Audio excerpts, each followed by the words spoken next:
Times of Bangladesh পত্রিকার প্রতিবেদনে বলা হয়েছে, একাধিক রাজনৈতিক সূত্রের দাবি বিএনপির সঙ্গে একটি সমঝোতার ভিত্তিতেই রাষ্ট্রপতি মোহাম্মদ শাহাবুদ্দিন চুপ্পু পদত্যাগের সিদ্ধান্ত নেন।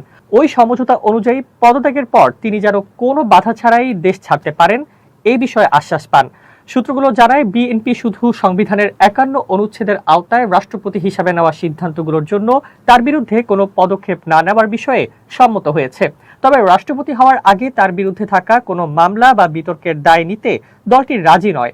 বিএনপির নেতাদের মতে, আওয়ামী লীগ সরকারের আমলে নির্বাচিত হওয়ায় শাহাবুদ্দিনের দ্রুত দেশ ত্যাগ করাই নিরাপদ। পদত্যাগের পর গণমাধ্যমকে তিনি নিজেও জানান, শারীরিকভাবে কিছুটা সুস্থ হলে ১০ থেকে ১২ দিনের মধ্যে বিদেশে যাবেন। এদিকে বিএনপির মহাসচিব মির্জা ফখরুল ইসলাম আলমগীর এ বিষয়ে মন্তব্য করতে অস্বীকৃতি জানিয়ে বলেন, আগামী ৯০ দিনের মধ্যে সংসদে নতুন রাষ্ট্রপতি নির্বাচিত হবেন এবং এ বিষয়ে দলের নীতি নির্ধারণী সভায় সিদ্ধান্ত নেওয়া হবে। এ প্রতিবেদন অনুযায়ী রাষ্ট্রপতি শাহাবুদ্দিনের পদত্যাগ এবং এ সংক্রান্ত সমঝোতার বিষয়টি জামায়াতে ইসলামীর কয়েকজন জ্যেষ্ঠ নেতাও আগেই জানতেন।